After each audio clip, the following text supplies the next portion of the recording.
அனைவருக்கும் வணக்கம். இந்த வீடியோவில் நம்ம என்ன பார்க்க போகிறோம் அப்படின்னு பார்த்தீங்கன்னா, short and duration. Short and படிக்கிறதுக்கு எவ்வளோ வருஷம் ஆகும்? இது வந்து Tamil Nadu government technical examination base பண்ணி தான் நம்ம சொல்ல போகிறோம். இந்த வீடியோவில் பல விஷயங்கள் வந்து பார்க்க போகிறோம்.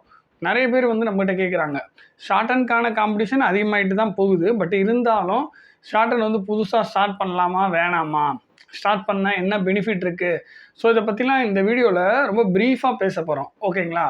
ஸோ ஷார்ட் அண்ட் முடிச்சிட்டா டிஎன்பிசி குரூப் 4ல் என்ன மாதிரியான வாய்ப்பு, ஸோ வேறு ஏதாவது வாய்ப்பு இருக்கா சென்ட்ரல் கவர்மெண்ட் சைடு, ஸோ டோட்டலாக பார்க்க போகிறோம். குரூப் 4 எப்படி வந்து டார்கெட் பண்ணுறது, குரூப் 4ல் எவ்வளோ கட் ஆஃப் வர்றதுக்கான வாய்ப்புகள் இருக்குது, ஸோ இது எல்லாமே நம்ம பார்க்க போகிறோம். ஷார்ட் அண்ட் வந்து ஆன்லைன் பெஸ்ட்டா இல்லை வந்து இன்ஸ்டியூட்டில் போய் படிக்கிறது பெஸ்ட்டா, எங்கே படிக்கலாம், ஓகேங்களா?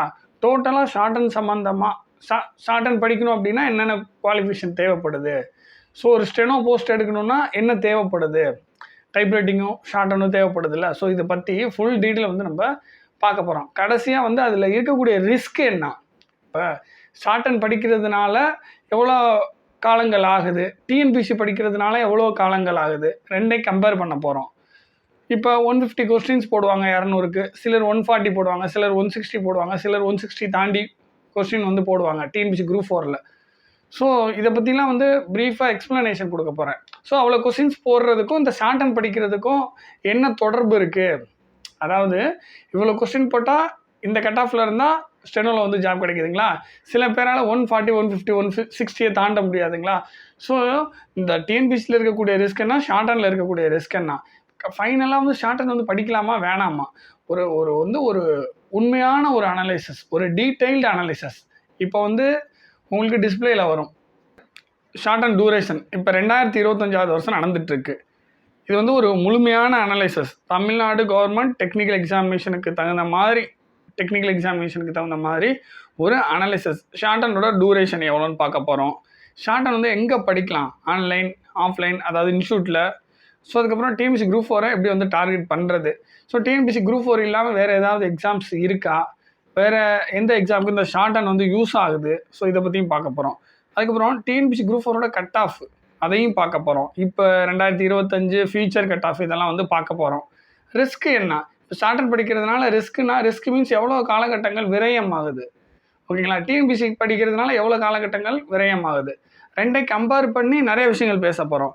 இப்போ ஃபைனலாக டிசிஷன், ஷார்ட் அண்ட் வந்து படிக்கலாமா வேணாமா, ஓகேங்களா? ஸோ ஃபைனல் டிசிஷன் இது தான், ஓகேங்களா?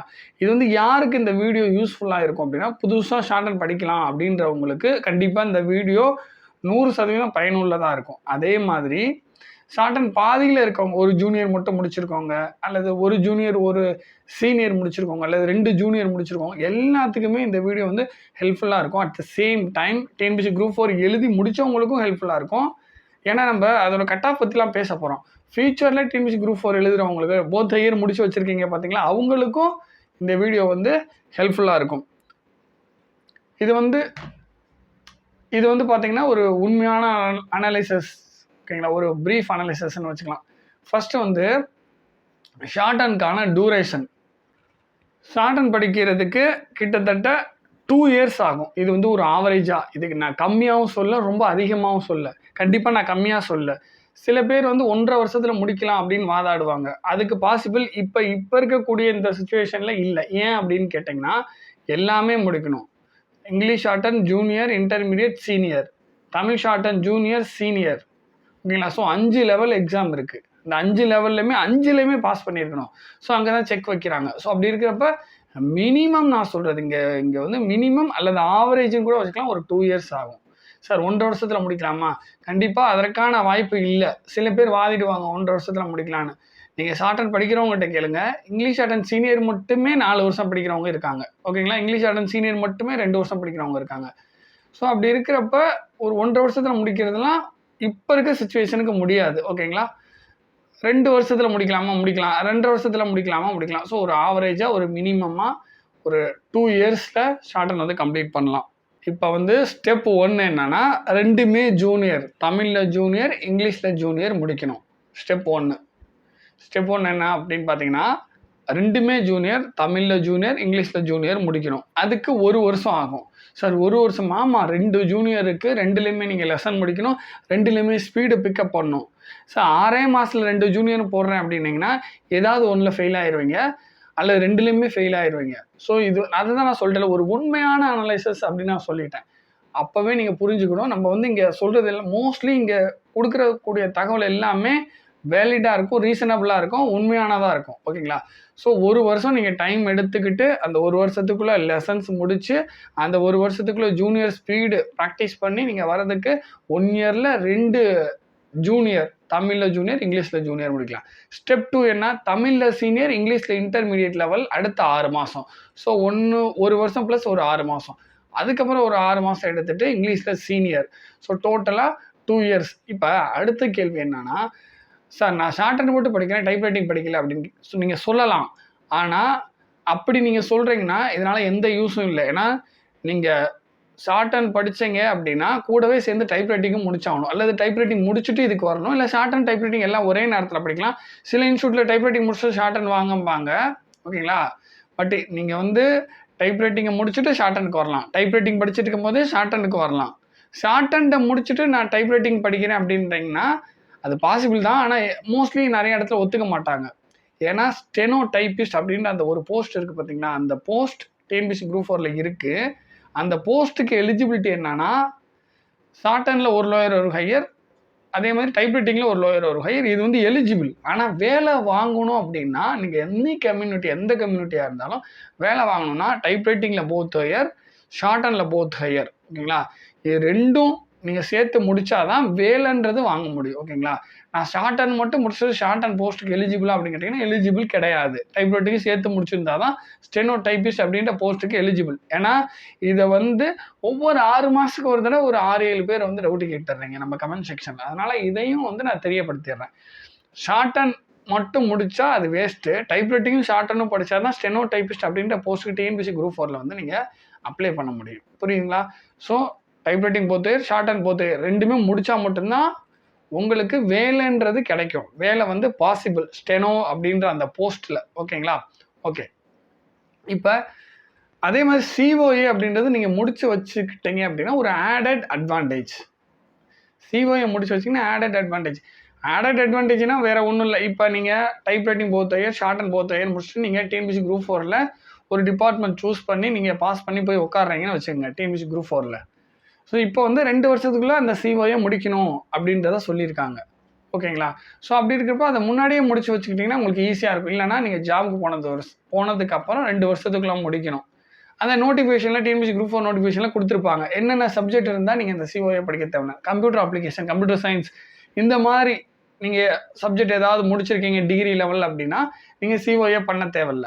அது இந்தந்த சப்ஜெக்ட் தான் அப்படின்றத மென்ஷன் பண்ணி நோட்டிஃபிகேஷனில் கொடுத்துருப்பாங்க. அதனால் நீங்கள் டிஎன்பிஎஸ்சி குரூப் 4 நோட்டிஃபிகேஷன் நீங்கள் பார்த்துக்கணும். சிஓஏ முடிக்கணும் அப்படின்னா, அதாவது சிஓஏ 1 கவர்மெண்ட் டெக்னிக்கல் எக்ஸாமினேஷன் நீங்கள் முடிக்கணும். அப்படி இல்லைன்னா அதுக்கு ஈக்குவலாக ப்ரிஃபரன்ஸ் என்ன, டிகிரியில் நீங்கள் என்ன முடிச்சிருக்கணும், கம்ப்யூட்டர் அப்ளிகேஷனோ, பிசிஏவோ, பிஎஸ்சி கம்ப்யூட்டர் சயின்ஸோ, பிஎஸ்சி இன்ஃபர்மேஷன் டெக்னாலஜி, இந்த மாதிரி ஒரு சில சப்ஜெக்ட் கொடுத்துருப்பாங்க. அது நீங்கள் முடிச்சிருக்கணும். ஓகேங்களா? ஸோ அது என்னன்றது நீங்கள் நோட்டிஃபிகேஷன் பார்த்தீங்கன்னா உங்களுக்கு தெரியும். ஓகே. சிஓஏ முடிச்சிருக்கிறதுனால ஒரு அட்வான்டேஜ் அப்படின்னு கேட்டிங்கன்னா, அதாவது இதை எப்படி பார்க்குறேன் அப்படின்னா, முன்னாடியே முடிச்சுக்கிட்டிங்கன்னா உங்களுக்கு ஒரு ப்ரெஷரில் ஒரு ஃப்ரீயாக இருக்கலாம். அதனால் அதை முன்னாடியே முடிச்சுக்கிறது நல்லது. ஸோ இங்கே என்ன சொல்ல வரேன்னா, typewriting both higher, COA, short and both higher இதெல்லாம் முடிச்சுக்கிட்டீங்க அப்படின்னா ஸ்பெஷல் உங்களுக்கு. ஏன்னா டிஎன்பிஎஸ்சி குரூப் 4ல் இருக்கக்கூடிய எல்லா போஸ்ட்டுக்கும் எலிஜிபிளாக இருப்பீங்க இது எல்லாத்தையும் முடிச்சுக்கிட்டிங்கன்னா. ஓகேங்களா? இது இப்போ அடுத்த டாபிக்குள்ளே போவோம். Where we study shorthand. அதாவது ஷார்ட் ஹேண்டை நம்ம எங்கே படிக்கலாம்? ரெண்டு இடத்துல தான். ஒன்று இன்ஸ்டியூட் மூலயமா நீங்கள் படிக்கலாம், இல்லைன்னா ஆன்லைனில் நீங்கள் படிக்கலாம். ஆன்லைன் மீன்ஸ் யூடியூப்பில் சில அகாடமிஸ் இருக்குது, அது மூலயமா நீங்கள் படிக்கலாம். ஓகேங்களா? அல்லது இன்ஸ்டியூட் போய் படிக்கலாம். ஸோ 2 விதமாகவும் படிக்கலாம். இப்போ நான் இந்த வீடியோ ரிலீஸ் பண்ணுற இந்த நேரம் வரைக்கும் கண்டிப்பாக இன்ஸ்டியூட்டில் தான் படிக்கணும்னு கவர்மெண்ட் தரப்புலேருந்து எதுவும் சொல்லலை. ஓகேங்களா? நீங்கள் ப்ரைவேட்டாகவும் நீங்கள் அப்ளை பண்ணலாம். ஓகேங்களா? ஒன்று இன்ஸ்டியூட்டில் அப்ளை பண்ணலாம், அல்லது ப்ரைவேட்டாகவும் அப்ளை பண்ணி நீங்கள் எக்ஸாம் எழுதலாம். ஸோ அப்ளை பண்ணி எக்ஸாம் எழுதணும் அப்படின்னா ஒன்று இன்ஸ்டியூட் மூலயமா நீங்கள் படித்து அப்ளை பண்ணி எக்ஸாம் எழுதலாம், அல்லது ஆன்லைனில் சில அகாடமி இருக்குது. ஓகேங்களா? அதன் மூலியமாக நீங்கள் என்ன பண்ணலாம், அதன் மூலியமாக நீங்கள் படித்து ப்ரைவேட்டாக அப்ளை பண்ணி எக்ஸாம் எழுதலாம். ஓகேங்களா? ஸோ நல்லா கவனிச்சுங்க. இன்ஸ்டியூட்லேயும் நீங்கள் படிக்கலாம், ப்ரைவேட்டாக படிக்கிறப்ப நீங்கள் ஆன்லைன்லேயும் படிக்கலாம். புரியுதுங்களா? ஸோ இப்போ வரைக்கும் இந்த வீடியோ ரிலீஸ் ஆகிருக்கக்கூடிய இந்த நாள் வரைக்குமே கவர்மெண்ட் டெக்னிக்கல் எக்ஸாமினேஷன் அவங்க தரப்பில் இருந்து இந்த மாதிரி வந்து இன்ஸ்டியூட் மூலியமாக தான் படிக்கணும் அப்படின்ற அந்த விஷயத்த அவங்க இன்னும் சொல்லலை. நம்ம இன்ஸ்டியூட் மூலியமாகவும் படிக்கலாம், அதே மாதிரி ப்ரைவேட்டாகவும் படிக்கலாம் அப்படின்ற மாதிரி தான் சொல்லியிருக்காங்க. ஓகேங்களா? ஓகே. அதுலேயும் குறிப்பாக English short and intermediate, English short and senior, Tamil short and senior, இது மூணுமே வந்து பார்த்தீங்கன்னா நீங்கள் ப்ரைவேட்டாகவும் படிக்கலாம், இன்ஸ்டியூட்டாகவும் படிக்கலாம். ஸோ இதை நல்லா ஞாபகம் வச்சுக்கோங்க. English short and intermediate, English short and senior, Tamil short and senior, இது மூணுமே வந்து பார்த்தீங்கன்னா நீங்கள் இன்ஸ்டியூட்லேயும் போய் படிக்கலாம், ப்ரைவேட்டாகவும் படிக்கலாம், ப்ரைவேட்டாகவும் அப்ளை பண்ணலாம். ஓகேங்களா? ஓகே. இப்போ எங்கே படிக்கணும்னு தெரிஞ்சுக்கிட்டீங்க. இப்போ இன்ஸ்டியூட் அப்படின்றத எடுத்துக்கிட்டிங்கன்னா இப்போ ஒரு சில குறிப்பிட்ட இன்ஸ்டியூஷன் தான் இருக்கும். டைப்ரைட்டிங் மாதிரி இதுக்கு நிறைய இன்ஸ்டியூஷன் கிடையாது, ஒரு சில இன்ஸ்டியூஷன் தான் இருக்குது. சில கிலோமீட்டர்ஸ் நீங்கள் தள்ளி போய் ஷார்ட் ஹேண்ட் படிக்கிற மாதிரி இருக்கும். ஓகேங்களா? பட் நீங்கள் ஆஃப்லைனில், அதாவது ஆன்லைனில் நீங்கள் படிக்கிறீங்கன்னா யூடியூப்பில் நீங்கள் தட்டினாலே போதும், வந்துடும். லெசன்ஸ்லாம் நிறைய பேர் எடுத்திருக்காங்க. நம்மளே வந்து நம்மளோட யூடியூப் சேனலில் தமிழ் ஷார்ட் அண்ட் ஃபுல் லெசனும் கம்ப்ளீட் பண்ணி கொடுத்துருக்கோம், இங்கிலீஷ் ஷார்ட் அண்ட் ஃபுல் லெசனும் கம்ப்ளீட் பண்ணி கொடுத்துருக்கோம். அதோட கம்ப்ளீட் பண்ணதோடு இல்லாமல் ஸ்பீடு வந்து எப்படி ப்ராக்டிஸ் பண்ணணும் அதையும் சொல்லியிருக்கோம். ஓகேங்களா? தமிழ் செகண்ட் பேப்பராக இருக்கட்டும், இங்கிலீஷ் ஷார்ட் அண்ட் செகண்ட் பேப்பராக இருக்கட்டும், செகண்ட் பேப்பர் இருக்குல்ல, அதற்கு சில வீடியோஸ் நம்ம கொடுத்துருக்கோம். ஸோ ஆன்லைன் மூலியமாகவும் படிக்கலாம். பட் என்னை பொறுத்த வரைக்கும் கொஞ்சம் பெட்ரு என்னவாக இருக்கும், இன்ஸ்டியூட் போய் படிச்சிங்கன்னா கொஞ்சம் பெட்டராக இருக்கும். ஸ்டூடெண்ட்டோட கலந்து மிங்கிள் ஆகி பேசி பழகி அங்கே ஸ்டாஃபோட இன்டராக்ட் பண்ணி நீங்கள் இன்ஸ்டியூட் போய் படிக்கிறீங்கன்னா கொஞ்சம் பெட்டராக இருக்குன்றத நான் சொல்லிக்கிறேன். நம்மளே வந்து பார்த்தீங்கன்னா ஆன்லைனில் அந்த யூடியூப் சேனலில், நம்மளோட யூடியூப் சேனல் நிறைய வீடியோஸ் கொடுத்துருக்கோம். பட் இருந்தாலும் நான் ஒரு சஜஷன் கொடுக்குறேன். நீங்கள் வந்து பேசிக்லேருந்து இன்ஸ்டியூட்டில் இருந்து ஃபுல்லாகவே ஜூனியராக இருக்கட்டும், இங்கிலீஷில் இன்டர்மீடியட் சீனியராக இருக்கட்டும், தமிழில் ஜூனியர் சீனியர் எல்லாமே நீங்கள் இன்ஸ்டியூட் போய் நீங்கள் படிக்கிறீங்கன்னா ஒரு பெட்டர் ஆப்ஷனாக இருக்கும் அப்படின்றதையும் நீங்கள் தெரிஞ்சுக்கங்க. அப்போனா ஆன்லைனில் படித்தா பாஸ் பண்ண முடியாதான்னு கேட்டிங்கன்னா பாஸ் பண்ணலாம். ஆன்லைனில் படித்து அவங்க கொடுக்குற இன்ஸ்ட்ரக்ஷனை வச்சும் பாஸ் பண்ணலாம். பட் நேரில் போய் படிச்சிங்கன்னா கொஞ்சம் எஃபெக்டிவாக இருக்கும். இதே தான் நான் டிஎன்பிசிக்கும் நான் அதான் சொல்லுவேன். மோஸ்ட்லி நேரில் போய் படிக்க முடிஞ்சால் நேரில் போய் படிச்சிடணும். அப்படி இல்லைனா தான் online class, online test page வந்து ஜாயின் பண்ணும். மோஸ்ட்லி நேரில் போய் படிக்கிறது கொஞ்சம் பெட்டராக இருக்குன்றது என்னோட ஒரு தாட். ஓகேங்களா? இப்போ அடுத்த டாபிக்குள்ளே போவோம். டார்கெட் டிஎன்பிஎஸ்சி குரூப் 4, அதாவது டிஎன்பிஎஸ்சி குரூப் 4 டார்கெட் பண்ணுங்கள். தமிழ்நாடு கவர்மெண்ட் பொறுத்த வரைக்கும் சில எக்ஸாம் இருக்குது, சென்ட்ரல் கவர்மெண்ட் பொறுத்த வரைக்கும் சில எக்ஸாம் இருக்குது. தமிழ்நாடு கவர்மெண்ட் பொறுத்த வரைக்கும் டிஎன்பிஎஸ்சி குரூப் 4, குரூப் 2, அதே மாதிரி தமிழ்நாடு கவர்மெண்ட்லேயே வந்து பார்த்தீங்கன்னா ஹைகோர்ட் எக்ஸாம் இருக்குது. PA to ஹானரபிள் ஜட்ஜ், இந்த போஸ்ட்டோட நேம் சொல்கிறேன், PA to honourable judge, PA to registrar. So இந்த மாதிரி ஒரு சில போஸ்ட்டு ஹைகோர்ட் எக்ஸாமில் இருக்குது. அதே மாதிரி சென்ட்ரல் கவர்மெண்ட்டில் பார்த்தீங்கன்னா SSC அப்படின்றது தான் மெயினாக சொல்லுவாங்க. SSCயில் தான் வந்து அது வந்து சென்ட்ரல் கவர்மெண்ட் எக்ஸாமு. SSC வந்து என்ன சொல்கிறது, நல்லா ஓப்பனாக தெரிஞ்ச எக்ஸாம். அது இல்லாமல் சில சென்ட்ரல் கவர்மெண்ட் ஜாப்ஸும் இருக்குது.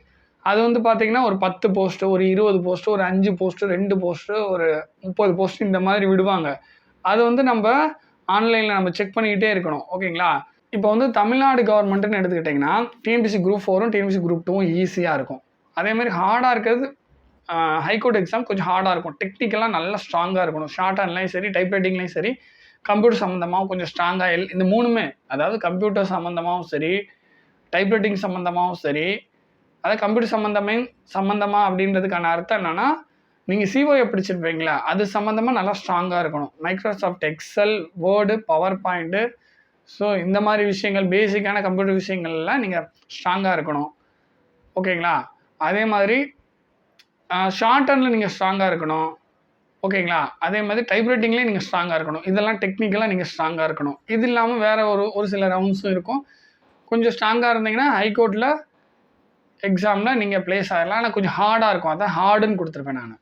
ஓகேங்களா? ஹார்டுன்னு கொடுத்துருவேன். ஈஸி வந்து குரூப் 2ம் குரூப் 4ம், ஹார்டு வந்து பார்த்தீங்கன்னா ஹைகோர்ட் எக்ஸாம் வந்து கொஞ்சம் ஹார்டாக இருக்கும். இதுவே சென்ட்ரல் கவர்மெண்ட் சைடு நீங்கள் போகிறீங்க அப்படின்னா எஸ்எஸ்சி ரொம்பவே ஹார்டாக இருக்கும். அந்த டெக்னிக்கல் ரவுண்ட் இருக்குது பார்த்தீங்கன்னா, அது ரொம்ப ஹார்டாக இருக்கும். அதுக்கு நல்லா ஷார்ட் ஹேண்ட் வந்து இங்கிலீஷ் ஷார்ட் ஹேண்ட் நல்லா தெரிஞ்சிருக்கணும். இங்கிலீஷ் ஷார்ட் ஹேண்ட் நல்லா தெரிஞ்சிருக்கணும். புதுசாக வார்த்தைகள்லாம் வரும். கரெக்டாக நம்ம அதை ஸ்ட்ரோக் வந்து அதுக்கு போட தெரிஞ்சிருக்கணும். ஸோ எஸ்எஸ்சி ஹார்டாக இருக்கணும். அதர் எக்ஸாம் பார்த்தீங்கன்னா டெக்னிக்கல் அதர்ஸ் நான் கொடுத்துருக்கேன். அது வந்து என்னன்னு பார்த்தீங்கன்னா அது கொஞ்சம் ரொம்பவே ஹார்டாக தான் இருக்கும். எஸ்எஸ்சி மற்றும் வேறு சில சென்ட்ரல் கவர்மெண்ட் எக்ஸாம் ஒரு நான் சொன்ன மாதிரி 5 போஸ்ட் கால்ஃபர் பண்ணுறது, 10 போஸ்ட்டு 5 20 போஸ்ட் கால்ஃபர் பண்ணுறது, இதெல்லாம் வந்து பார்த்தீங்கன்னா ரொம்ப ஹார்டான எக்ஸாம். நம்ம டெக்னிக்கலாக டைப் ரைட்டிங்லேயும் ஷார்ட் ஹேண்ட்லேயும் இங்கிலீஷ் ஷார்ட் ஹேண்ட் இங்கிலீஷ் டைப் ரைட்டிங்கில் நீங்கள் ஸ்ட்ராங்காக இருக்கணும். கம்ப்யூட்டர் சம்மந்தமாகவும் பேசிக்ஸ் ஸ்ட்ராங்காக இருந்தால் தான் நீங்கள் அந்த மாதிரி எக்ஸாமில் ப்ளேஸ் ஆக முடியும். ஸோ இதில் என்ன ட்ராபேக்னால் நீங்கள் தமிழ்நாடு தாண்டி வெளியிலையும் போய் ஒர்க் பண்ணுற மாதிரி இருக்கும், வேறு ஸ்டேட்டில் ஒர்க் பண்ணுற மாதிரியும் சுச்சுவேஷன் அமையும். ஸோ இதெல்லாம் நீங்கள் தெரிஞ்சுக்குங்க. பட் அதனால தான் நான் என்ன சொல்கிறேன்னா, டார்கெட் டிஎன்பிஎஸ்சி குரூப் 4 அப்படின்றேன். குரூப் 2ல் ஒரு சில வேகன்சி வரும். இப்போ கடைசி டைமில் வந்து 2025 குரூப் 2 நோட்டிஃபிகேஷனில் வந்து பார்த்தீங்கன்னா போஸ்ட் விடலை, ஓகேங்களா. அதுக்கு முன்னாடி ஒரு 50 போஸ்ட்டு, ஒரு 100 போஸ்ட் 80 போஸ்ட்னு விட்டுருக்காங்க. ஸோ அடுத்த டைம் வருமா அப்படின்னு கேட்டிங்கன்னா கண்டிப்பாக வரும், ஃபியூச்சரில் வரும். ஃபியூச்சரில் வந்து குரூப் 2க்கு அந்த 2Aல குரூப் 2 2A கம்பைன் பண்ணியிருக்காங்களா, அந்த 2Aல அந்த ஸ்டெனோ போஸ்ட் வந்து வரும், ஓகேங்களா. நீங்கள் வந்து இதையும் நம்பலாம், குரூப் 2வே நம்பலாம். ஆனால் அதில் என்ன ஒரு ப்ராப்ளம் அப்படின்னு பார்த்தீங்கன்னா சென்னையில் மட்டும்தான் ஜாப் இருக்கும். ஸோ அதனால தான் அதாவது நம்மளோட சொந்த ஊருக்கு, அதாவது குரூப் 4னா நம்மளோட சொந்த ஊருக்கும் வந்துக்கலாம், ஓகேங்களா. சொந்த ஊர்லேயே வந்து ஜாப் பார்த்துக்கலாம். ஸோ நிறைய டிபார்ட்மெண்ட் இருக்குது, நிறைய வாய்ப்புகள் இருக்குது, நிறைய சூஸ் பண்ணுறதுக்கான சான்சஸ் நமக்கு கிடைக்கும். அதனால தான் டார்கெட் டிஎன்பிஎஸ்சி குரூப் 4ன்றேன், ஓகேங்களா. அதில் தான் மற்றதை விட கொஞ்சம் வேகன்சி அதிகம். குரூப் 2னா ஒரு 50 வேகன்சி 100 வேகன்சி. எஸ்எஸ்சினாலும் அங்கேயும் கம்மியாக தான் இருக்குது சென்ட்ரல் கவர்மெண்ட் சைடு. மற்ற எஸ்எஸ்சி போக வேறு சென்ட்ரல் கவர்மெண்ட் எக்ஸாம்லேயும் பார்த்தீங்கன்னா வேகன்சி கம்மியாக தான் இருக்குது, 10 20 30 இந்த மாதிரி தான் இருக்கும், ஓகேங்களா. பட் டிஎன்பிஎஸ்சி குரூப் 4ல் தான் உங்களுக்கு கொஞ்சம் வேகண்ட்டுன்னு பார்த்தீங்கன்னா ஒரு 400 350 500 சில டைம் 800. ஸோ இந்த மாதிரி வேகன்சி கொஞ்சம் அதிகமாக வரும் டிஎன்பிஎஸ்சி குரூப் 4. அதனால தான் நான் என்ன சொல்கிறேன்னா டார்கெட் டிஎன்பிஎஸ்சி குரூப் 4ன்னு நான் சொல்கிறதுக்கான அர்த்தமே அதுதான். அதில் தான் வந்து வேகன்சி அதிகமாக இருக்குது, டிபார்ட்மெண்ட் அதிகமாக இருக்குது, நிறைய சூஸ் பண்ணுறதுக்கு அதிக வாய்ப்புகள் நமக்கு கிடைக்கும். அதனால தான் டார்கெட் டிஎன்பிஎஸ்சி குரூப் 4 அப்படின்னு சொல்கிறதுக்கான ரீசனே அதுதான்.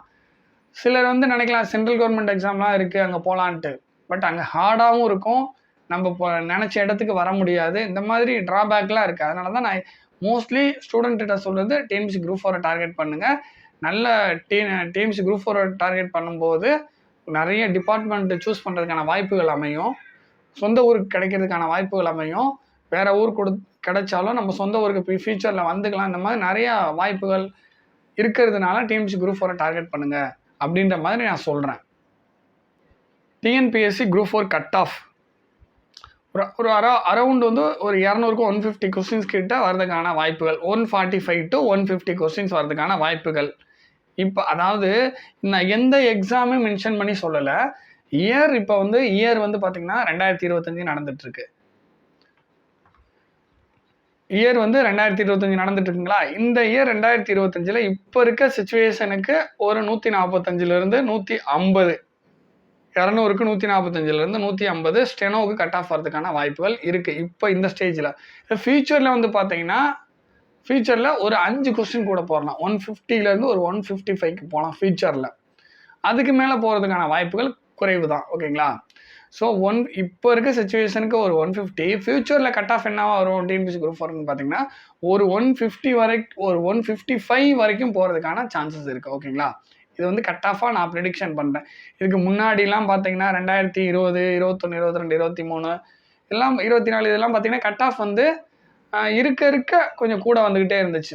2016 17 18 19 20 21 22 வரைக்கும் பார்த்தீங்கன்னா கட் ஆஃப் வந்து ஒரு லோயர் ஒரு ஹையர் ஸ்டெனோவில் முடிச்சவங்க கிடச்சிட்டு இருந்துச்சு. கடைசியாக வந்து பார்த்தீங்கன்னா 2024 அங்கே நெருங்கும் போது அந்த டைம்லலாம் போத் இயருக்கே ஒரு 149 150 கொஸ்டின்ஸு 200க்கு கட் ஆஃப்ன்ற மாதிரி வந்துருச்சு. 600 வேக்கண்ட்டுக்கே கிட்டத்தட்ட 200க்கு ஒரு 149 150 கிட்ட கட் ஆஃப் வந்துருச்சு, ஓகேங்களா. இப்போ 2025 இப்போயும் கிட்ட அரௌண்ட் அந்த 150 கொஸ்டின்ஸ் வந்து கட் ஆஃப் இருக்கிறதுக்கான வாய்ப்புகள் இருக்குது, ஓகேங்களா. இப்போ ஃபியூச்சரில் ஒரு 5 கொஸ்டின் கொஞ்சம் கூட போகும், ஒரு 155 கட் ஆஃப் வரதுக்கான வாய்ப்புகள் இருக்குது. இதுதான் கட் ஆஃப் பற்றின ஒரு ப்ரிடிக்ஷன். 155க்கு மேலே போகுமா அப்படின்னு பார்த்தீங்கன்னா அதுக்கு சான்சஸ் ரொம்ப கம்மி தான், ஓகேங்களா. 155 வரைக்கும் கட் ஆஃப் போகிறதுக்கான சான்சஸ் இருக்குது, ஓகேங்களா. இப்போ அடுத்த டாபிக்ல மூவ் ஆகும். இப்போ ஷார்ட் ஹேண்ட் படிக்கிறதுக்கு வந்து பார்த்தீங்கன்னா 2 வருடங்கள் ஆகும். Take 2 years for short hand. ஒரு 2 வருஷம் ஆகும் ஷார்ட் ஹேண்ட் ஃபுல்லாக கம்ப்ளீட் பண்ணதுக்கு. டியூரேஷன்லேயே நம்ம பார்த்துறோம், ஷார்ட் ஹேண்ட் முடிக்க ஒரு ஆவரேஜாக ஒரு 2 years ஆகும். அதுக்கப்புறம் டிஎன்பிஎஸ்சி எக்ஸாமுக்கு அந்த எக்ஸாம் எழுதி நம்ம ஜாபில் போய் உட்கார்றதுக்கு ஒரு வருஷம், ஷார்ட் படிக்க 2 வருஷம், டிஎன்பிஎஸ்சி எக்ஸாம் எழுதி நம்ம ஜாப் வாங்கி வேலையில் போய் உட்கார்றதுக்கு ஒரு வருஷம், மொத்தம் 3 வருஷம் ஆகும். மேக்ஸிமம் 4 வருஷம் ஆகும். அது எப்படின்னா, நீங்கள் ஷார்ட் அண்ட் போத் இயர் முடிக்கிறீங்க, உடனே ஷார்ட் அண்ட் போத் இயர் முடிச்சுட்டு அந்த ரிசல்ட் வந்த உடனே உங்களுக்கு டிஎன்பிஎஸ்சி குரூப் 4 எக்ஸாம் வருதுன்னா ஒரு 3 வருஷத்தில் நீங்கள் வேலைக்கு போயிடலாம். நீங்கள் ஷார்ட் அண்ட் போத் இயர் முடிச்சுட்டு இப்போ டிஎன்பிஎஸ்சி எக்ஸாம் 1 வருஷம் கழிச்சு தான் வருது அல்லது 6 மாதம் கழிச்சு தான் வருதுன்ற போது அந்த 3+ இயர்ஸ் ஆகும். கிட்டத்தட்ட ஒரு 4 இயர்ஸ் ஆகிறதுக்கும் வாய்ப்பு இருக்குது. இதில் என்ன ஒரு முக்கியமான விஷயம் அப்படின்னா, 2 வருஷம் ஷார்ட் அண்ட் படிக்கிறதுக்கு ஆகுங்க. இதுக்கப்புறம் எக்ஸாம் எப்போ வருது அப்படின்றத பொறுத்து தான். இதுக்கப்புறம் எக்ஸாம் உடனே வந்துச்சுன்னா 2+1, அதாவது ஷார்ட் அண்ட் படிக்கிறதுக்கு ஒரு 2 இயர்ஸ், எக்ஸாம் உடனே டிஎன்பிஎஸ்சி எக்ஸாம் வந்துருச்சு, குரூப் 4 எக்ஸாம் வந்துருச்சு அப்படின்னா, நான் குரூப் 4 எக்ஸாம் தான் பேசிகிட்டு இருக்கேன். குரூப் 4 எக்ஸாம் வந்துருச்சுன்னா ஒரு வருஷம் மொத்தமாக ஜாபுக்கு போகிறதுக்கு, ஸோ 3 இயர்ஸ். ஆனால் நீங்கள் ஷார்ட் அண்ட் போத் இயர் முடிச்சுட்டு டிஎன்பிஎஸ்சி குரூப் 4 எக்ஸாம் வரதுக்கு ஒரு 6 மாதமோ 1 வருஷமோ லேட் ஆச்சுன்னா அப் டு 4 இயர்ஸ் வரைக்கும் ஆகும். இன்றைக்கி நீங்கள் ஷார்ட் அண்ட் படிக்க ஆரம்பிக்கிறீங்கன்னா 3 to 4 இயர்ஸ்க்குள்ளே உங்களுக்கு ஜாப் கிடைக்கும். ஓகேங்களா? அதான் நல்லா கவனிங்க. இன்றைக்கி நீங்கள் ஷார்ட் அண்ட் படிக்க ஆரம்பிக்கிறீங்கன்னா நீங்கள் படிச்சுக்கிட்டு இருக்க நாள்லேருந்து 3 to 4 இயர்ஸில் நீங்கள் டிஎன்பிஎஸ்சி குரூப் 4ல் ஜாப் வாங்கி ப்ளேஸ் ஆகி உட்காரலாம். ஆனால் இது நல்லா கவனிக்கிறோம், நீங்கள் வந்து short and both year pass ஆகிட்டிங்கன்னா, அதாவது இன்றைக்கி ஷார்ட் அண்ட் ஆரம்பித்த நாள்லேருந்து ஒரு 2 வருஷத்துக்குள்ளே நீங்கள் ஷார்ட் அண்ட் கம்ப்ளீட் பண்ணிட்டீங்க அப்படின்னா, போத் இயர் கம்ப்ளீட் பண்ணிட்டீங்க அப்படின்னா, ஸோ மொத்தமாக ஒரு 3 to 4 இயர்ஸில் நீங்கள் ஜாபில் போய் உட்காந்துடலாம். ஆனால் சிலருக்கு அந்த ஷார்ட் அண்ட் படிக்கக்கூடிய 2 வருஷம் அப்படின்றது 2.5 வருஷம் ஆகும், 3 வருஷம் கூட ஆகும். ஸோ அதுவும் இருக்குது, அதையும் நீங்கள் பார்த்துக்கணும். நீங்கள் நல்லா ப்ராக்டிஸ் பண்ணிக்கிட்டே இருந்தால் தான் அந்த 2 இயர்ஸில் முடிக்க முடியும். ஏன்னா சில பேர் 2 இயர்ஸாக இங்கிலீஷ் ஷார்ட் அண்ட் சீனியர் மட்டுமே வச்சுருக்காங்க. ஓகேங்களா? அப்படி இருக்கும் பட்சத்தில் நீங்கள் 2 வருஷத்தை கரெக்டாக யூஸ் பண்ணி ரெகுலராக ப்ராக்டிஸ் பண்ணிக்கிட்டே இருந்தீங்கன்னா 2 வருஷத்தில் முடிச்சுட்டு அப்புறம் டிஎன்பிஎஸ்சி குரூப் 4 எக்ஸாம் வந்தோடனே நீங்கள் அந்த எக்ஸாமில் ப்ளேஸ் ஆகி நீங்கள் ஜாபில் போய் உட்காரதுக்கு 3 to 4 இயர்ஸ். ஓகேங்களா?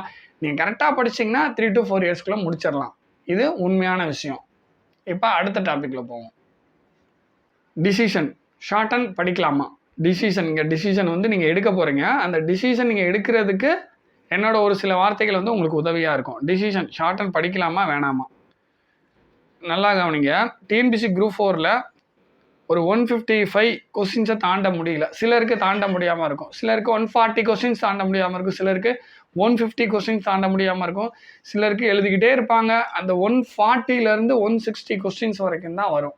200க்கு நான் சொல்லிகிட்டு இருக்கேன். 200க்கு 140 கொஸ்டின்ஸ்லேருந்து 160 கொஸ்டின்ஸ் வரைக்கும் தான் அவங்களால வாங்க முடியாது. அந்த 160 கொஸ்டின்ஸ் அவங்களால தாண்ட முடியாமல் இருக்கும் சிலரால். நான் எல்லாத்தையும் சொல்லலைங்க, சிலரால். இப்போ சில பேர் டிஎன்பிஎஸ்சியே வந்து பார்த்திங்கன்னா ஒரு 5 to 10 இயர்ஸ் படிப்பாங்க. அவங்களும் இதை கவனிக்கணும், இதை கவனத்தில் எடுக்கணும். டிஎன்பிஎஸ்சியே ஒரு 5லேருந்து 10 வருஷம் படிப்பாங்க. ஓகேங்களா? கரெக்டுங்களா நான் சொல்கிற? சிலருக்கு புரிஞ்சிருக்கும். சிலர் 5 வருஷம் 6 வருஷம் 7 வருஷம் 8 வருஷம் 9 10 வருஷம் ஒரு வாழ்க்கையவே டிஎன்பிஎஸ்சிக்கு அர்ப்பணித்த மாதிரி சிலர்லாம் கமெண்ட்ஸ் பண்ணியிருப்பாங்க. 10 வருஷம் நான் படிக்கிறேன், 12 வருஷம் டிஎன்பிஎஸ்சி படிக்கிறேன், 5 வருஷம் படிச்சுட்ருக்கேன், 4 வருஷம் படிச்சுட்ருக்கேன் அப்படின்னு வந்து கமெண்ட்ஸ் பண்ணியிருப்பாங்க. வேறு சில சேனல்லையும் போய் பாருங்கள், இந்த கமெண்ட்ஸ்லாம் இருக்கும். ஓகேங்களா? அதுவும் ரீசெண்டாக இந்த 2025 குரூப் 4 எக்ஸாம் முடிஞ்சதுக்கப்புறம் தான் நான் டிஎன்பிஎஸ்சிக்காக 10 வருஷம் படிக்கிறேன், 12 வருஷம் படிக்கிறேன், 7 வருஷம் படிக்கிறேன், 8 வருஷம் படிக்கிறேன், 5 வருஷம் படிக்கிறேன் நிறைய கமெண்ட்ஸ் இருக்கும். ஸோ பாருங்கள், இப்போ வந்து ஷார்ட் அண்ட் படிக்கலாமா வேணாமா? டிஎன்பிஎஸ்சியில் 140லேருந்து 160 கொஸ்டின்ஸ் வரைக்கும் தான் நல்லா போட முடியுது 200க்கு அப்படின்றவங்க கவனிங்க. அதே மாதிரி நான் டிஎன்பிஎஸ்சிக்கு 5 வருஷமோ 6 வருஷமோ 7 வருஷமோ 8 வருஷம் 9 வருஷம் 10 வருஷம் 11 12 வருஷம் படிச்சுட்ருக்கேன் அப்படின்றவங்களும் கவனிங்க. ஓகேங்களா? டிஎன்பிஎஸ்சிக்கும் 4 வருஷமாக படிச்சுட்ருக்கேன், 5 வருஷமாக படிச்சுட்ருக்கேன், யாராக இருந்தாலும் அபோவ் 4 இயர்ஸாக படிச்சுட்ருக்கவங்க, டிஎன்பிஎஸ்சி படிச்சிருக்கவங்க கண்டிப்பாக கவனிக்கணும். இந்த இடத்துல நீங்கள் ஸ்டாப் பண்ணி நீங்கள் கவனிக்கணும், என்ன பண்ணலான்றதை யோசிக்கணும். ஓகேங்களா? இது ஒன்று. அதே மாதிரி நான் சொன்ன மாதிரி கொஸ்டின்ஸ் வந்து ஒரு 200க்கு 160 தாண்டவே முடியல. என்ன பண்ணாலும் 150 அரௌண்ட் அந்த 150 கிட்ட தான் இருக்குது அப்படின்னும் கண்டிப்பாக கவனிக்கணும். ஓகேங்களா?